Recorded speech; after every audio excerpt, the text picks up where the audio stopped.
الحمد لله رب العالمين والصلاة والسلام على أشرف الأنبياء والمرسلين نبينا محمد وعلى آله وصحبه أجمعين. أما بعد، أعوذ بالله من الشيطان الرجيم. بسم الله الرحمن الرحيم. أفأمنوا مكر الله فلا يأمن مكر الله إلا القوم الخاسرون.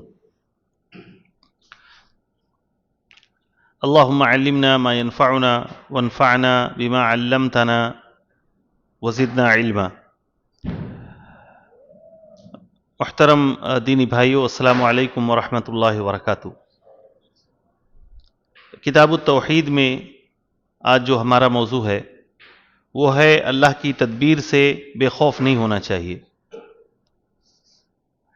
تدبیر یہ عربی لفظ مکر کا ترجمہ ہے، اور مکر کا معنی ہے تدبیر اور چال. حالانکہ اردو میں یہ معنی منفی مقصد کے لیے استعمال ہوتا ہے، نیگیٹو معنی کے لیے استعمال ہوتا ہے. جیسے کسی کو کہا جاتا ہے کہ فلاں آدمی مکار ہے، یعنی چال باز ہے. تو اللہ تعالیٰ کے لیے یہ لفظ جو مکر کا استعمال ہوا ہے، تو اس کا معنی وہ نہیں ہے جو ہم سمجھتے ہیں کہ آدمی مکار ہے اور چال باز ہے تو اس کے اندر دھوکہ دھڑی ہے. بلکہ اس طرح کے الفاظ اللہ تعالیٰ کے لیے یا اس طرح کے معانی اللہ تعالیٰ کے لیے استعمال ہوتے ہیں تو ہمیشہ جواب میں استعمال ہوتے ہیں. جیسے کہ قرآن میں متعدد جگہوں پر یہ بات آئی ہے، وَمَكَرُوا وَمَكَرَ اللَّهُ وَاللَّهُ خَيْرُ الْمَاكِرِينَ. انہوں نے مکر کیا، یعنی مشرکین نے، اللہ کے دشمنوں نے اللہ کے ساتھ، اللہ کے بندوں کے ساتھ، اللہ کے اولیاء کے ساتھ انہوں نے چالیں چلی، انہیں تکلیف پہنچانے کی کوشش کی، ان کے ساتھ ناروا سلوک کیا، خفیہ تدبیریں کی. تو اللہ تعالیٰ نے بھی ان کے ساتھ چال چلی. یعنی مکر کا معنی ہے کسی کو خفیہ طریقے سے سزا دینا، اس کو پتہ نہ چلے.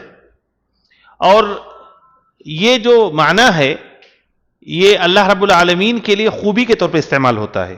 ہم اردو میں کسی کے لیے جب بولتے ہیں کہ فلاں آدمی مکار ہے تو یہ ہمیشہ نیگیٹو معنی کے لیے استعمال ہوتا ہے، جبکہ اللہ تعالیٰ کے لیے جواب میں جب یہ لفظ استعمال کیا جاتا ہے کہ اللہ تعالیٰ نے ان کے مکر کا جواب دیا، ان کی چال کا، ان کی تدبیر کا جواب دیا، تو یہ اللہ تعالیٰ کی قدرت، اس کے پاور اور اللہ تعالیٰ کی حکمت پہ یہ دلالت کرتا ہے.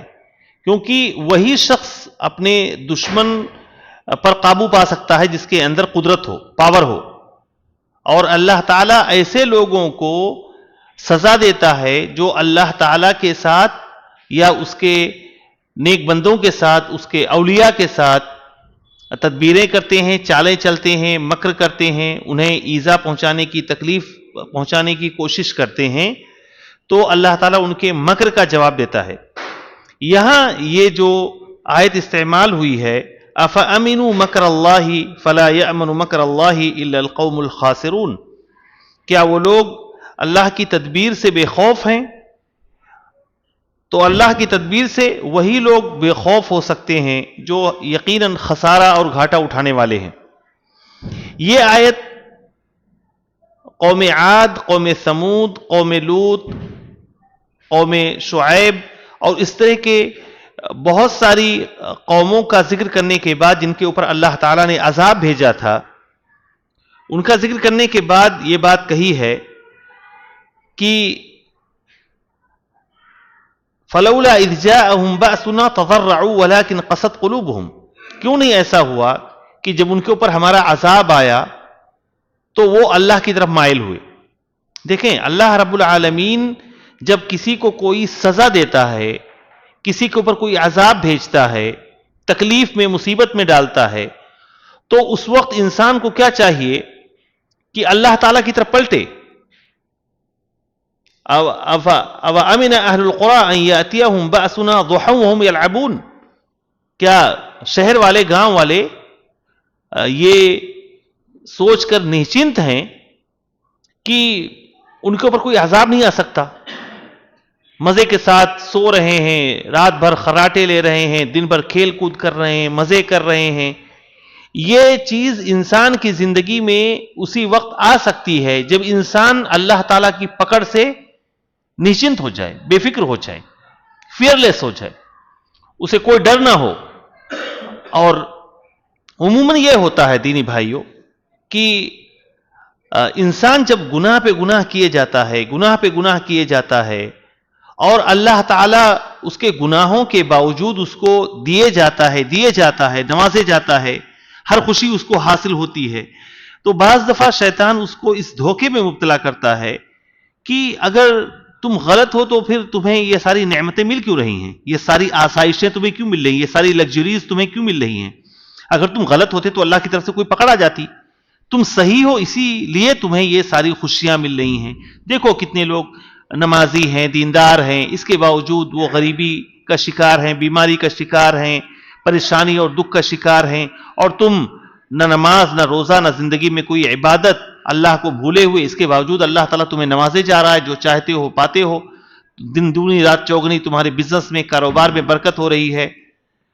تو انسان جو ہے دھوکے میں پڑ جاتا ہے اور سوچتا ہے کہ اگر میں غلط ہوتا تو یہ چیزیں ہم کو کیوں ملتی، جبکہ اللہ کے رسول صلی اللہ علیہ وسلم کی یہ حدیث ہے کہ اگر کسی شخص کو تم دیکھو کہ گناہوں کے باوجود اللہ تعالیٰ اسے وہ چیز دے رہا ہے جو وہ پسند کرتا ہے، تو یہ سمجھ جاؤ کہ اللہ کی طرف سے یہ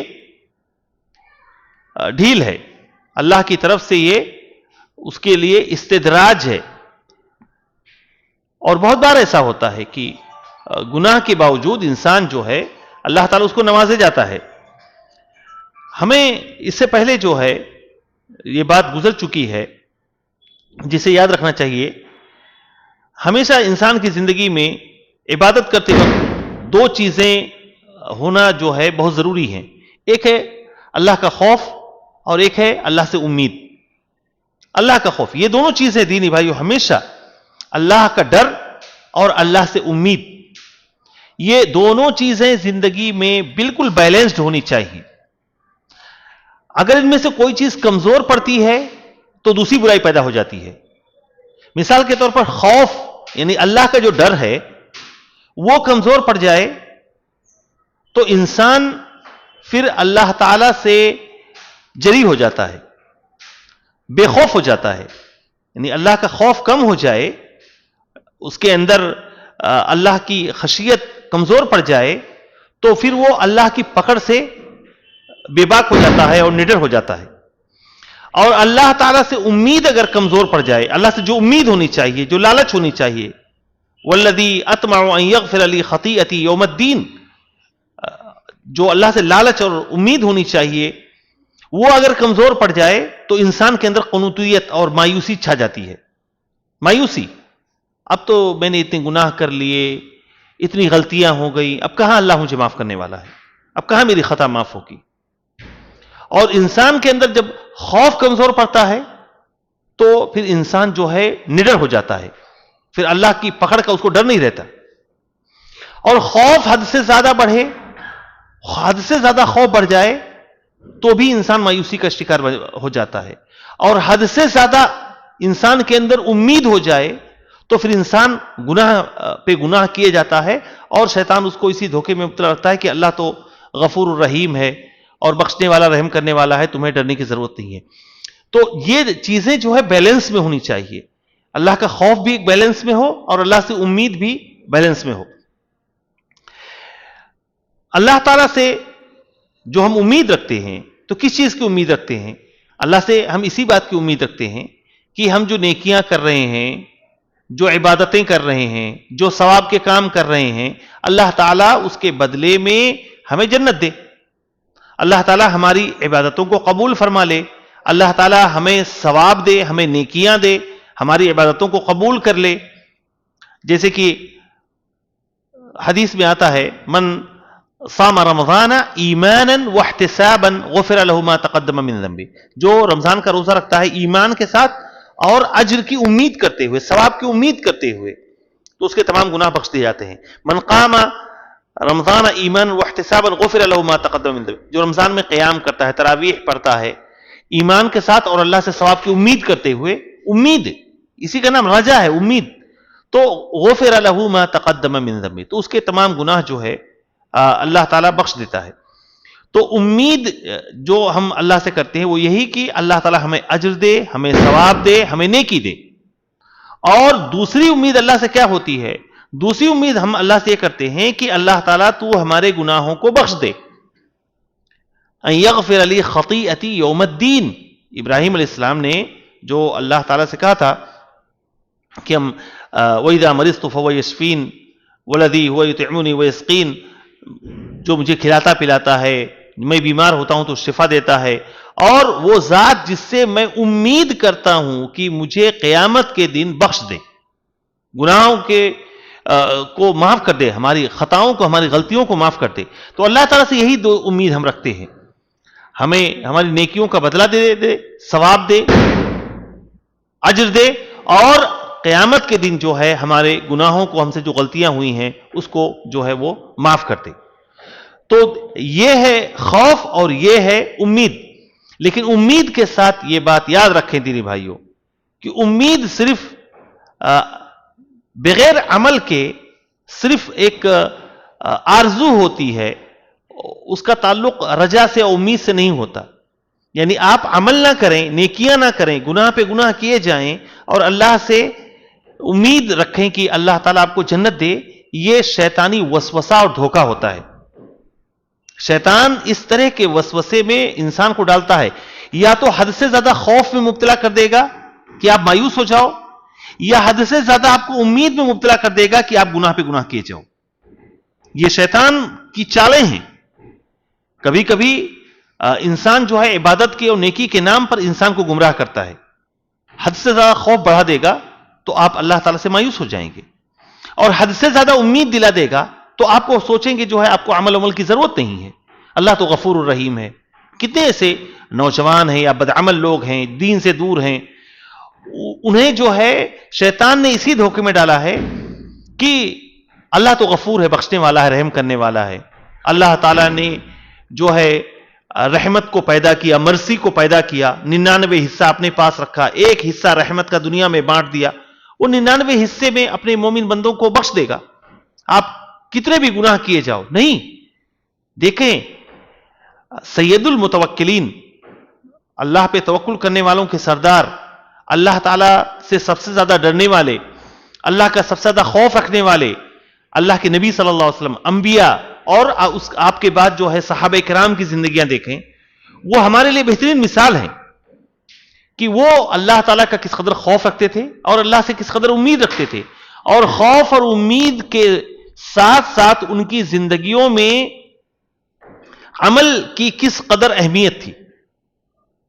قرآن میں اللہ تعالیٰ نے فرمایا ہے فَمَنْ كَانَ يَرْجُو لِقَاءَ رَبِّهِ فَلْيَعْمَلْ عَمَلًا صَالِحًا، جو اللہ تعالیٰ سے ملاقات کی امید رکھتا ہے، اللہ تعالیٰ سے ریوارڈ کی امید رکھتا ہے، بدلے کی امید رکھتا ہے، تو اسے کیا کرنا چاہیے؟ فَلْيَعْمَلْ عَمَلًا صَالِحًا، اسے چاہیے کہ نیک عمل کرے۔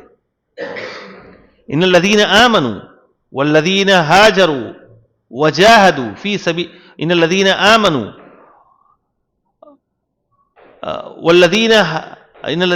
والذين هاجروا في سبيل الله ان الذين آمنوا والذين هاجروا وجاهدوا في سبيل الله اولئك يرجون رحمت اللہ، جو لوگ ایمان لائے اور اللہ کی راہ میں انہوں نے ہجرت کی، اللہ کی راہ میں انہوں نے جہاد کیا، یہی وہ لوگ ہیں اولئک یرجون رحمت اللہ، یہی وہ لوگ ہیں جو اللہ کی رحمت کی امید کرتے ہیں۔ تو اللہ کی رحمت سے امید کے ساتھ ساتھ ضروری ہے کہ انسان نیک عمل کرے۔ بنا عمل کے اللہ سے امید رکھنا یہ شیطانی دھوکہ ہے دینی بھائیوں۔ اللہ سے نیک عمل کریں، اللہ کی عبادت کریں، دین پر جمے رہیں، محرمات سے بچیں، نیکیاں کریں، عبادت کریں اور اللہ سے اچھی امید رکھیں۔ لیکن اگر نیکی کے کاموں سے دور رہتے ہیں، اعمال صالحہ سے دور رہتے ہیں اور اللہ تعالیٰ سے امید لگائے رہتے ہیں، تو اس کو کہتے ہیں نا آرزو رکھنا، شیطانی آرزو، شیطانی دھوکہ۔ اگر بنا عمل کے انسان کو صرف امید فائدہ دیتی تو صحابہ کرام کو اللہ کی راہ میں اپنی گردن کٹانے کی ضرورت نہیں ہوتی. اگر صرف آرزو رکھنے سے جنت ملتی تو اللہ کے نبی صلی اللہ علیہ وسلم جو رات بھر کھڑے ہو کر اللہ کے لیے نماز پڑھتے تھے، آپ کے پیروں میں ورم آ جاتا تھا، آپ کو یہ کرنے کی ضرورت نہ پڑتی. اللہ کی راہ میں صحابہ کرام نے، سلف صالحین نے ان کی زندگیوں کو دیکھیں، کس قدر وہ اللہ سے ڈرتے تھے، کس قدر اللہ کا خوف رکھتے تھے اور کس قدر اللہ سے امید رکھتے تھے. امید رکھنے کا مطلب یہی ہے کہ آپ مایوس نہ ہوں، کبھی بھی مایوس نہ ہوں زندگی کے کسی بھی مرحلے میں. چونکہ یہ دونوں چیزیں اس باب میں ذکر ہیں، ایک اللہ سے بے خوف ہو جانا، نڈر ہو جانا کہ ہمیں کچھ نہیں ہو سکتا ہے ابھی، اور دوسرا ہے کہ اللہ تعالیٰ سے مایوس ہو جانا. یہ دونوں چیزیں زندگی میں نہیں ہونی چاہیے. مایوسی آپ کے اوپر کبھی نہیں آنی چاہیے. آپ بیمار ہو، کیسی بھی بڑی سے بڑی بیماری کا انسان شکار ہو جائے، اللہ تعالیٰ ہم سب کو ہر چھوٹی بڑی بیماریوں سے محفوظ رکھے، لیکن کیسی بھی بیماری انسان کو لگ جائے، ڈاکٹر آپ کو کتنی بھی نا امیدی والی باتیں آپ سے کریں، لیکن ہمیں اللہ رب العالمین سے پر امید ہونا چاہیے. تم کو ہماری بیماری کا علاج پتہ نہیں ہے، لیکن رب الارض والسماوات، زمین اور آسمان کے رب کے پاس شفا کی جو ہے کوئی کمی نہیں ہے، اس کے پاس علاج کی کوئی کمی نہیں ہے. ہم اس سے پر امید ہیں کہ وہ ہمیں ضرور شفا دے گا، ہمارے بچے کو شفا دے گا، ہمارے کسی عزیز اور قریب کو شفا دے گا. اور کسی بھی بیمار اور مریض کے پاس جائیں، اس کو یہی امید دلائیں. ڈاکٹر نے بھلے کہہ دیا ہو کہ آپ کی بیماری لا علاج ہے، نہیں، رب العالمین کے پاس ہر بیماری کا علاج ہے. وَإِذَا مَرِضْتُ فَهُوَ يَشْفِينِ. غریبی میں آپ مایوس نہ ہو کہ اب میں مالدار نہیں بن سکتا، مجھے اللہ تعالیٰ جو ہے ایسے ہی غریب ہی رکھے گا. نہیں، ہمیشہ اللہ سے انا عند ظن عبدی بی، اللہ تعالیٰ فرماتا ہے میں اپنے بندے کے گمان کے حساب سے اس کے ساتھ پیش آتا ہوں. فَلْيَظُنْ بِي مَا شَاءَ. تو میرا بندہ میرے بارے میں جیسا چاہے گمان رکھے، اللہ سے اچھا گمان رکھے، اپنی اولاد کے بارے میں، اپنے بیوی بچوں کے بارے میں، اپنے کاروبار کے بارے میں، اپنے ایمان کے تعلق سے، اپنے آخرت کے تعلق سے ہمیشہ اچھا گمان رکھیں. اسلام کے تعلق سے، اسلام کے فیوچر کے تعلق سے ہمیشہ رب العالمین سے اچھا گمان رکھیں، کبھی بھی مایوسی کا شکار نہ ہو. یہاں جو یہ آیت ذکر کی ہے مصنف رحمہ اللہ نے، افامنوا مکر اللہ، کیا وہ اللہ کی چال سے، اللہ کی تدبیر سے مامون ہو گئے ہیں، بے خوف و نڈر ہو گئے ہیں؟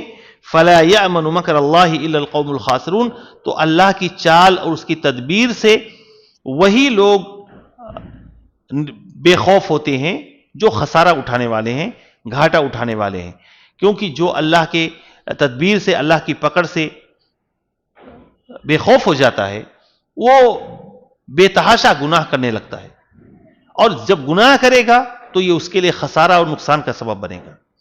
اس لیے ہمیشہ نیکیاں کریں لیکن اپنے اندر خوف رکھیں، اپنے اندر اللہ کا ڈر رکھیں. ہو سکتا ہے ہماری یہ نیکی قبول نہ ہو. اس سے پہلے یہ بات متعدد بار آ چکی ہے قرآن میں. اللہ تعالیٰ نے جو فرمایا ہے کہ والذین یؤتون ما آتوا وقلوبهم وجلہ، اللہ کی راہ میں وہ خرچ کرتے ہیں اور ڈرے رہتے ہیں، خرچ کرنے کے باوجود ڈرتے ہیں. عائشہ سے اللہ تعالیٰ نے فرمایا کہ اللہ کے نبی یہ کون لوگ ہیں جو زنا کرتے ہیں، شراب پیتے ہیں، چوریاں کرتے ہیں؟ کیا یہ وہ لوگ ہیں کہ ڈرتے ہیں کہ اللہ تعالیٰ ہمیں پکڑ نہ لے؟ کہا نہیں یا بنت صدیق، اے ابو بکر کی بیٹی، یہ وہ لوگ نہیں ہیں، یہ وہ لوگ ہیں جو نماز پڑھتے ہیں، روزہ رکھتے ہیں، نیکیاں کرتے ہیں اور اللہ کا ڈر رکھتے ہیں کہ کہیں ایسا نہ ہو میری یہ عبادتیں اللہ کے یہاں قبول نہ ہوں، اللہ تعالیٰ ان کو جو ہے قبول نہ کرے. تو خوف ہمیشہ جو ہے انسان کو اپنے اوپر غالب رکھنا چاہیے، اللہ سے ہمیشہ ڈرتے رہنا چاہیے. کتنی بھی نیکیاں کر لیں، آپ یہ نہ سوچیں کہ اب میں اس سٹیج کو پہنچ گیا ہوں، اس درجے کو پہنچ گیا ہوں کہ اب تو میرا کچھ نہیں ہو سکتا، اب تو جنت میرے لیے پکی ہو گئی، اور انسان عجب اور کبر کا شکار ہو جائے. یہ بھی شیطان کی طرف سے دھوکہ ہوتا ہے کہ بعض دفعہ جو ہے انسان کو نیکیوں کے ذریعے سے، عبادتوں کے ذریعے سے شیطان دھوکے میں مبتلا رکھتا ہے. کتنے لوگ ہیں آپ دیکھیں گے اپنے اندر جو ہے وہ اس قدر غرور میں مبتلا ہوتے ہیں، اور انہیں ایسا لگتا ہے کہ اللہ کی طرف سے کوئی سرٹیفکیٹ مل گیا ہے کہ تم پکے جنتی ہو. دنیا میں انہیں کوئی بشارت مل گئی ہے جنت کی، کہ وہ پورے طور پر معمون ہو گئے. یہ بھی شیطانی دھوکہ ہے کہ انسان اپنی عبادت پہ اتنا مغرور ہو جائے اور اس کو اتنا ایروگنس ہو جائے کہ وہ سوچے کہ اب تو میرا کچھ نہیں ہو سکتا. نہیں، ہمیشہ ہر پل ہر آن انسان کو اللہ کا خوف اور ڈر اپنے اوپر رکھنا چاہیے. زندگی کے کسی بھی مرحلے میں انسان کو نہیں سوچنا چاہیے کہ اب میرا کچھ نہیں ہو سکتا. مرتے دم تک، جب تک روح قبض نہ ہو جائے، ہمیشہ انسان کو اپنے ایمان کا خوف رکھنا چاہیے، اللہ کی پکڑ کا خوف رکھنا چاہیے. ایسا نہ ہو شیطان مجھے بہکا دے، گمراہ کر دے. اچھا، یہ بات یاد رکھیں دینی بھائیوں، اللہ رب العالمین ایسے ہی کسی کو گمراہ نہیں کرتا. ہدایت اللہ کی طرف سے بہت بڑی نعمت ہے، بلکہ سب سے بڑی نعمت اللہ کی طرف سے جو ہے وہ ہدایت ہے کہ کسی کو صحیح راستہ دکھا دے، جنت کا راستہ دکھا دے. لیکن جو لوگ گمراہی کے راستے پہ چلتے ہیں، شیطان کے راستے پہ چلتے ہیں، ریاکاری اور دکھاوے کے راستے پہ چلتے ہیں، ایسے لوگوں کو اللہ تعالیٰ جو ہے بھٹکا دیتا ہے. فلما زاغوا ازاغ اللہ قلوبہم، جب وہ ٹیڑھے ہوئے تو اللہ نے ان کے دلوں کو ٹیڑھا کر دیا. یہ سزا ہوتی ہے اللہ کی طرف سے. اور دوسری طرف والذین اہتدوا زادہم ھدی وآتاہم تقواہم، جو ہدایت کے راستے پہ چلتا ہے اللہ تعالیٰ ان کی ہدایت کو اور بڑھا دیتا ہے، انہیں نیکیوں کی اور توفیق دیتا ہے. آپ خود یہ محسوس کر سکتے ہیں کہ جب آپ ایک نیکی کرتے ہیں تو اللہ تعالیٰ دوسری نیکی کی توفیق دیتا ہے. آپ اذان کے بعد مسجد میں پہنچ جائیں تو اللہ تعالیٰ آپ کو نفلی نماز سنتیں پڑھنے کی توفیق دے گا. وقت ملے گا تو آپ قرآن کی بھی تلاوت کر لیں گے. اپنے لیے، اپنے اہل و عیال کے لیے دعا کرنے کی توفیق دے گا. فرض نماز پڑھیں گے، اس کے بعد آپ ذکر و اذکار کریں گے، سنتیں پڑھیں گے، آپ کو اطمینان قلب حاصل ہوگا. اس کا فائدہ یہ ہوگا کہ مزید دوسری نماز کے لیے اللہ تعالیٰ آپ کو توفیق دے گا، اس میں بھی آپ کو جماعت مل جائے گی. لیکن جب انسان دن کی شروعات ہی نحوست سے کرتا ہے اور جس وقت انہیں اللہ کے گھر میں آنا چاہیے، فجر کی نماز میں حاضر ہونا چاہیے، اس وقت وہ خراٹے لے رہے ہوں اور 8 بجے اٹھنے کے بعد آرام کے ساتھ اپنے حساب سے نماز پڑھیں، تو اس نحوست کا یہ نقصان ہوتا ہے کہ انسان کو مزید دوسری نمازیں جماعت کے ساتھ ادا کرنے کی توفیق نہیں ملتی. ایک گناہ دوسرے گناہ کی طرف ہمیشہ لے کے جاتا ہے، اور ایک نیکی انسان کو دوسری نیکی کی طرف لے کے جاتی ہے. یہ اللہ کی طرف سے توفیق ہوتی ہے. تو آپ یہ نہ سوچیں جیسے کہ بے شک یہ مومنانہ شان ہے کہ انسان اپنے خاتمے کے بارے میں ڈرا رہے. پتہ نہیں خاتمہ بالخیر ہوتا ہے یا خاتمہ بالشر ہوتا ہے، توحید پر موت آتی ہے کہ شرک پر موت آتی ہے، ایمان پر موت آتی ہے کہ کفر پر موت آتی ہے. ہمیشہ ایک مومن اس تعلق سے ڈرا رہتا ہے، خوف زدہ رہتا ہے، کبھی بھی بے خوف نہیں رہتا.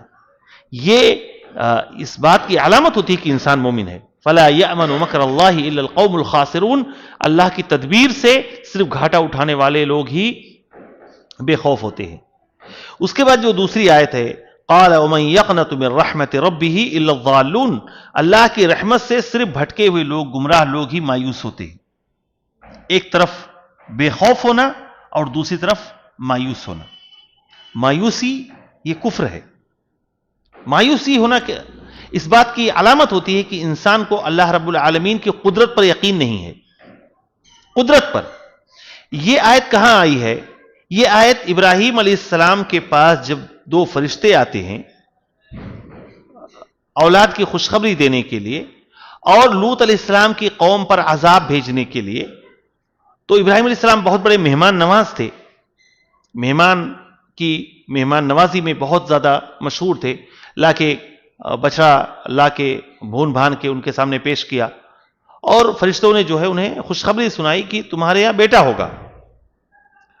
تو ابراہیم علیہ السلام چونکے، ابشرتمونی علی ان مسنی الکبر فبما تبشرون، اس بڑھاپے میں تم مجھے اولاد کی خوشخبری سنا رہے ہو؟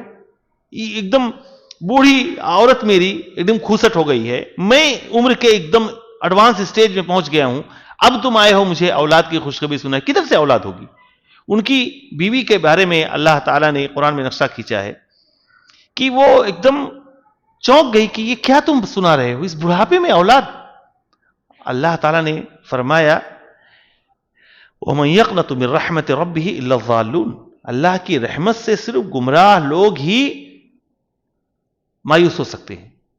زندگی کے کسی بھی مرحلے میں انسان کو مایوس نہیں ہونا چاہیے. ابھی میں نے آج یا کل ہی سعودی کا واقعہ میں نے دیکھا کہ ایک شخص کو بچے نہیں ہو رہے تھے، 35 سال ہو گئے، 60 سال کی عمر ہو گئی. لوگ کہتے تھے کہ دوسری شادی کر لو، لیکن انہوں نے کہا نہیں، اگر اللہ رب العالمین نے میرے لیے اولاد لکھی ہے تو مجھے اولاد ملے گی، اور نہیں لکھی ہے تو میں اللہ کے فیصلے پر خوش ہوں. 60 سال کی عمر میں ابھی جڑواں بچے ہوئے ہیں. 60 سال کی عمر میں رب العالمین سے کبھی انسان کو مایوس نہیں ہونا چاہیے کسی بھی مرحلے میں. اور یہ مایوسی صرف ایسا نہیں کہ آخرت کے تعلق سے ہو، کہ کوئی شخص بہت زیادہ گناہ کر ڈالے اور پھر شیطان آ کے اس کو یہ دھوکہ ڈالے کہ اب تو تمہاری بخشش نہیں ہو سکتی. اب بخشش نہیں ہو سکتی تو انسان سوچتا ہے جب بخشش ہی نہیں ہوگی تو اور گناہ کیوں نہ کر ڈالوں. جیسے کہ وہ شخص جو 99 قتل کیا تھا اور پھر اللہ کا ڈر اس کے اندر پیدا ہوا اور ایک عبادت گزار کے پاس گیا، اس سے فتویٰ پوچھا کہ کیا میری بخشش ہو سکتی ہے؟ کہا نہیں، ارے 99 قتل کرنے کے بعد کدھر بخشش ہوگی تمہاری؟ اب تو کوئی راستہ نہیں ہے. تو کہا جب بخشش ہی نہیں ہوگی تو کیوں نہ میں سینچری پورا کروں. تو قتل کر دیا اس کو بھی، اور 100 کا عدد پورا ہو گیا. لیکن اللہ کا خوف اس کے دل میں پیدا ہو گیا تھا، توبہ کی توفیق اللہ تعالیٰ نے اس کو دی. پھر کسی عالم کے پاس گیا، فتویٰ پوچھا کہ کیا میرے لیے توبہ ہے؟ کہا میں یحول بینک و بین التوبہ، تمہارے اور توبہ کے درمیان کون سی چیز حائل ہو سکتی ہے؟ بے شک تم توبہ کرو، اللہ سے اپنے گناہوں کی معافی مانگو، لیکن یہ جو بستی ہے جہاں تم رہتے تھے یہ برے لوگوں کی بستی ہے، یہاں سے نکل جاؤ، فلاں جگہ نیک لوگ رہتے ہیں وہاں چلے جاؤ. تو انسان جب مایوسی کا شکار ہوتا ہے تو اور گناہ میں مبتلا ہو جاتا ہے. اس لیے کبھی بھی مایوس نہ ہو، اور جو ہے جب بھی زندگی میں اللہ رب العالمین کا خوف اور ڈر غالب ہو، فوری طور پر انسان اللہ کی طرف مائل ہو، اپنے گناہوں سے توبہ کرے، اپنی اولاد کے تعلق سے کبھی مایوس نہ ہو.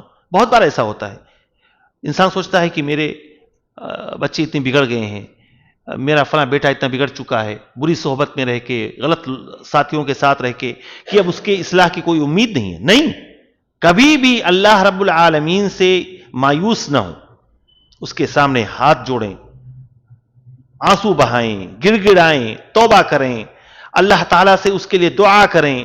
کب اللہ رب العالمین اس کے دل کو پلٹا دے. انسان کے دل اللہ رب العالمین کی 2 انگلیوں کے درمیان ہے، جس سے چاہتا ہے الٹتا پلٹتا ہے. کب اس کی زندگی میں ٹرننگ پوائنٹ آ جائے، کب اللہ کا خوف اس کے اندر غالب آ جائے، آپ کو نہیں پتا ہے. اس لیے آپ یہ نہ سوچیں کہ میرا بچہ اب سدھر نہیں سکتا ہے، یا فلاں شخص اب سدھر نہیں سکتا ہے، فلاں شخص کی ہدایت کی امید اب ختم ہو گئی. نہیں، آپ کا اور ہمارا کام ہے اصلاح کرنا، کوشش کرنا، دعا کرنا، محنت کرنا. ہدایت دینا رب العالمین کا کام ہے. اپنے تعلق سے بھی کبھی مایوس نہ ہو کہ اللہ ہمیں معاف نہیں کر سکتا ہے. ہمیشہ اللہ رب العالمین سے یہ امید رکھیں، اللہ تعالیٰ میرے گناہوں کو معاف کرے گا، میرے خطاؤں کو معاف کرے گا، لیکن امید کے ساتھ ساتھ ہمیشہ نیک عمل کرتے رہیں. فَمَنْ كَانَ يَرْجُو لِقَاءَ رَبِّهِ فَلْيَعْمَلْ عَمَلًا صَالِحًا. بے نمازی بن کر آپ اللہ سے بخشش کی امید رکھیں، یہ شیطانی دھوکہ ہے. شرک و کفر و بدعت کے راستے پر رہ کر اللہ سے سوچیں کہ اللہ آپ کو اور ہمیں بخش دے گا، یہ شیطانی دھوکہ ہے. نیک عمل کریں اور اللہ سے اچھی امید رکھیں. چھوٹی بڑی خطائیں، غلطیاں ہماری زندگی میں بے شمار ہوتی ہیں، اس کے بارے میں اللہ سے ہمیشہ امید رکھیں. اسلام کے تعلق سے کبھی نا امید نہ ہو کہ اسلام کے جو دشمن ہیں، اللہ کے جو دشمن ہیں، ان کی طاقت اتنی زیادہ ہے، مسلمان تو ہر طرف کمزور ہیں، اسلام لگتا ہے دنیا سے مٹ جائے گا، مسلمان دنیا سے ختم ہو جائیں گے، اب اس ملک میں حالات اتنے بدتر ہو گئے ہیں کہ مسلمانوں کا رہنا مشکل ہو جائے گا. نہیں، یہ سب شیطانی دھوکے ہیں.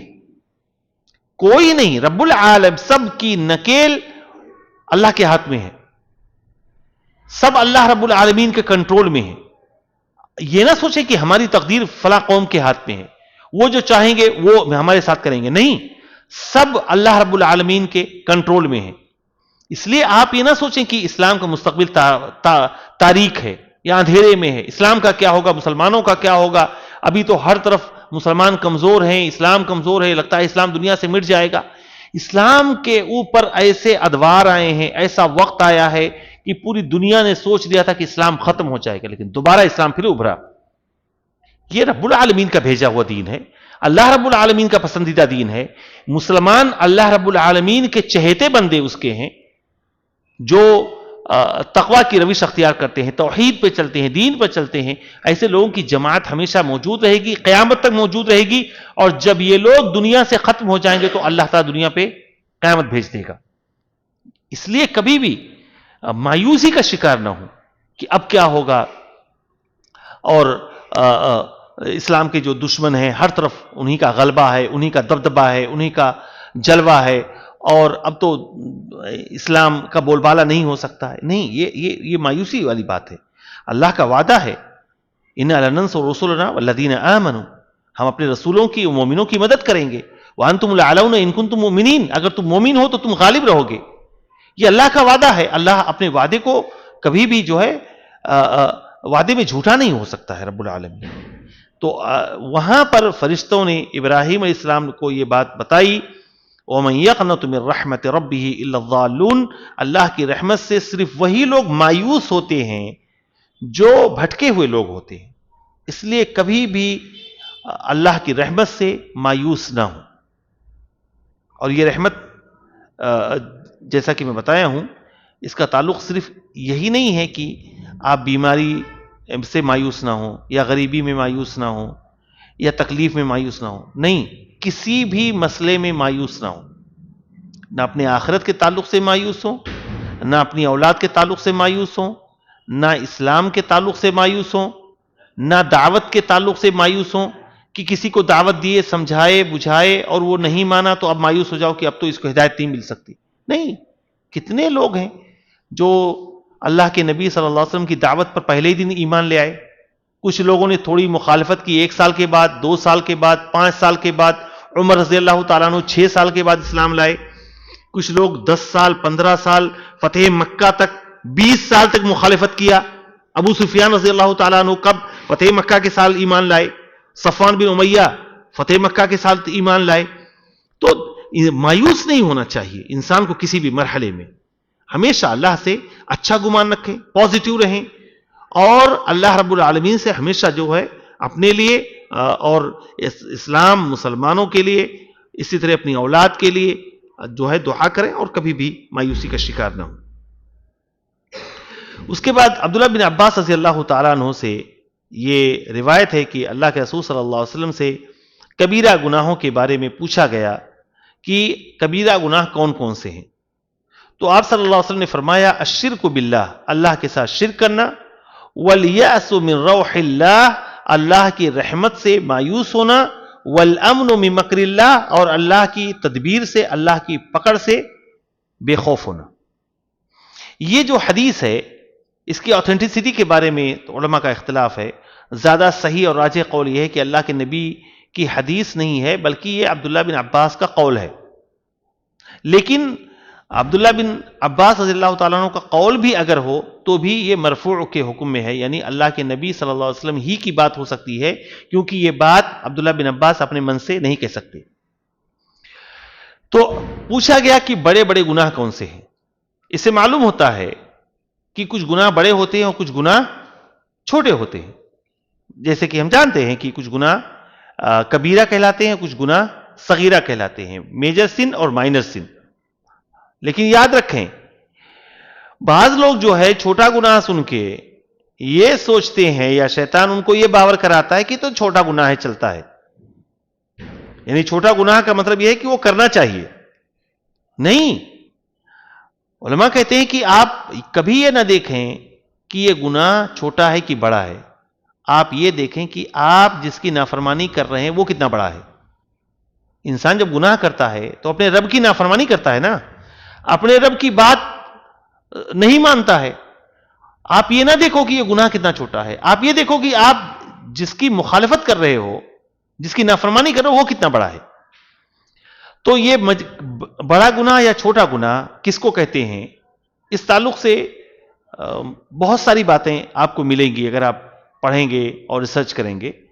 لیکن اس میں صحیح اور راجح بات علماء نے جو بیان کی ہے کہ میجر سن یا کبیرہ گناہ وہ گناہ ہے جس کے لیے قرآن اور حدیث میں اللہ تعالی نے دھمکی دی ہے، کسی سزا کی، کسی خاص سزا کی دھمکی دی ہے، یا اس گناہ پر لعنت بھیجی ہے، یا دنیا میں اس گناہ پر کوئی حد اور سزا رکھی ہو. اسی طریقے سے وہ گناہ جس کے بارے میں اللہ کے نبی صلی اللہ علیہ وسلم کہیں کہ جو ایسا کرے وہ ہم میں سے نہیں ہے، ہمارے راستے پر نہیں ہے، اس طرح کی جو دھمکیاں آتی ہیں وہ بڑی جو ہے بڑے بڑے گناہ کہلاتے ہیں، وہ کبیرہ گناہ کہلاتے ہیں. جیسے مثال کے طور پر اللہ کے رسول نے فرمایا کہ 7 بڑے بڑے گناہوں سے بچو، اجتنبوا السبع الموبقات، 7 ہلاک کرنے والے گناہوں سے بچو. اس میں اللہ کے رسول نے گنایا الشرک باللہ، اللہ کے ساتھ شرک کرنا، جادو کرنا، جو ہے یتیم کا مال کھانا، میدان جنگ سے بھاگنا، کسی کے اوپر بہتان لگانا.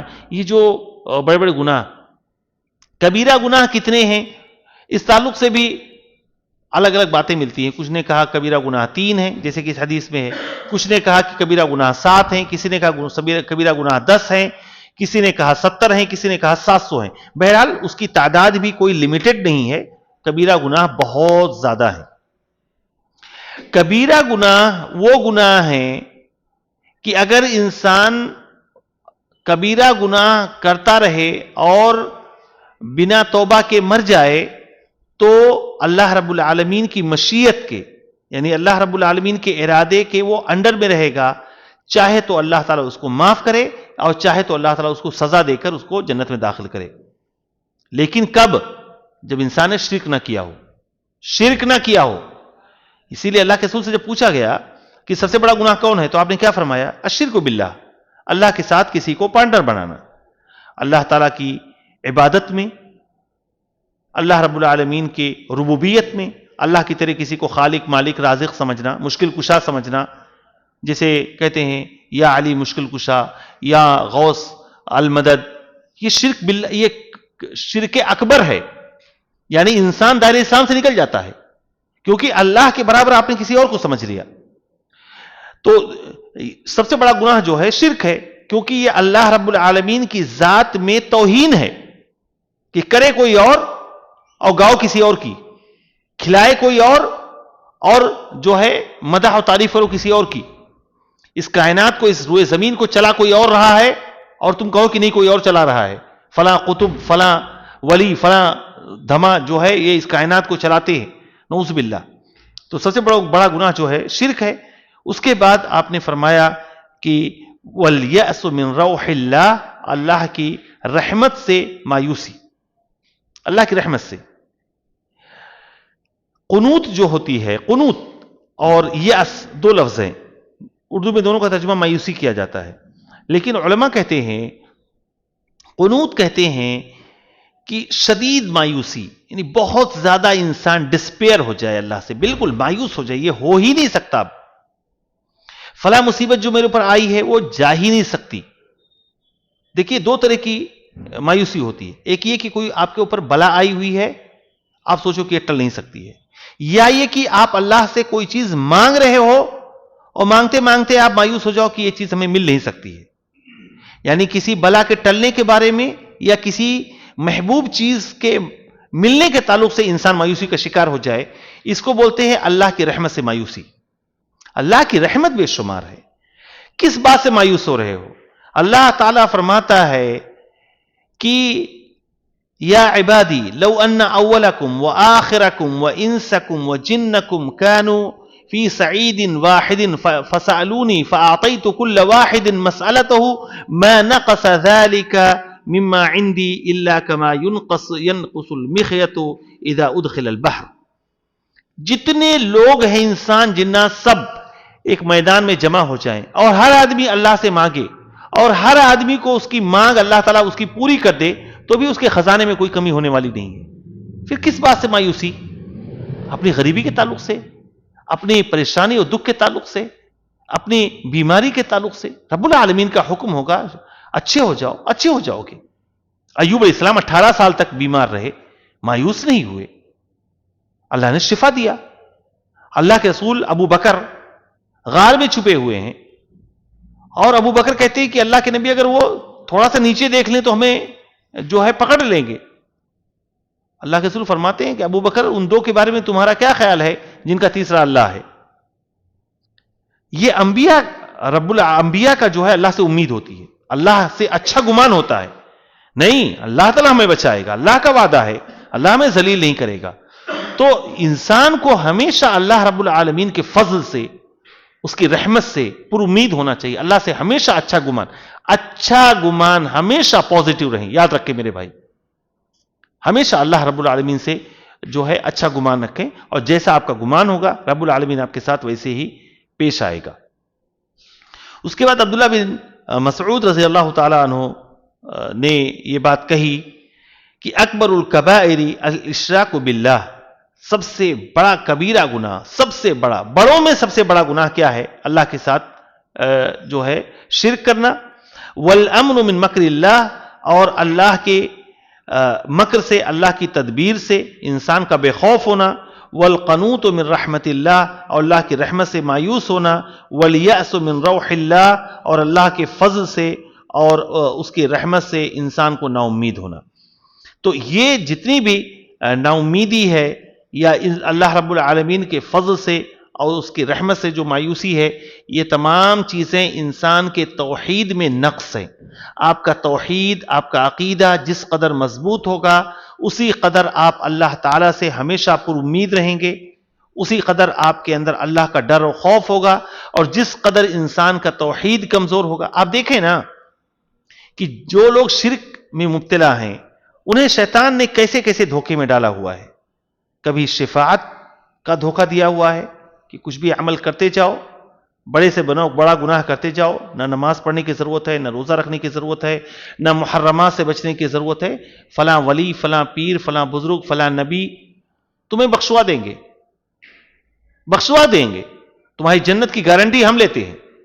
اور شیطان نے جو ہے اس طرح کے جھوٹی امیدیں دلا دے, یعدہم ویمنیہم وما یعدہم الشیطان الا غرورا. شیطان انہیں لمبی لمبی امیدیں دلاتا ہے, لمبے لمبے آرزویں انہیں دلاتا ہے, اور شیطان کا وعدہ, شیطان کی امید اور شیطان کا یہ جو چکر ہے یہ پورا کا پورا جو ہے دھوکے پہ ٹکا ہوا ہے. اس لیے یہ جو باب آج ہم نے پڑھا ہے اس کا خلاصہ یہی دینی بھائیوں کہ اللہ کے ڈر سے, اللہ کی پکڑ سے کبھی بے خوف نہ ہو. ہمیشہ اللہ کا خوف اپنے اوپر طاری رکھیں, اور زندگی کے کسی بھی مرحلے میں آپ مایوس نہ ہوں. ہمیشہ امید کا شمع اپنے دل میں روشن رکھیں, اللہ سے اچھا گمان رکھیں, اللہ رب العالمین سے اچھی امید رکھیں, اس کی رحمت کے ہمیشہ سزاوار ہونے کے لیے اللہ رب العالمین سے دعا کریں کہ اللہ تعالیٰ کی رحمت, اس کا فضل ہمارے اوپر نازل ہو, ہماری اولاد پر, ہمارے بیوی بچوں پر, تمام مسلمانوں پر, تمام مومنین پر. ہمیشہ رب العالمین سے جو ہے اچھا گمان رکھیں, اچھی امید رکھیں, اور اپنے اوپر خوف کا غلبہ رکھیں, اور ہمیشہ جو ہے نیکیاں کرتے رہیں, نیکی کے راستے پہ چلتے رہیں. رب العالمین سے دعا ہے کہ اللہ تعالیٰ ہمارے اندر جو عقیدے کی خرابیاں ہیں تو اس کو دور کر دے, ہمیں ہر قسم کی مایوسیوں سے نجات دے. میرے مولا تو ہماری اولاد کی, ہمارے بال بچوں کی اصلاح فرما دے. الہ العالمین جتنے بھی مومنین ہیں, جتنے بھی مسلمان ہیں جو دین سے دور ہیں, مسجدوں سے دور ہیں, بدعقیدگی کا شکار ہیں, الہ العالمین تو انہیں صراط مستقیم پر چلنے کی توفیق عطا فرما. الہ العالمین ہمیں خاتمہ بالخیر کی توفیق عطا فرما. میرے مولا دنیا میں جب تک ہم زندہ رہیں اسلام پر زندہ رہیں, اور جب ہمارا خاتمہ ہو تو ایمان پر ہو. وصلی اللہ وسلم علی نبینا محمد وعلی آلہ وصحبہ وسلم.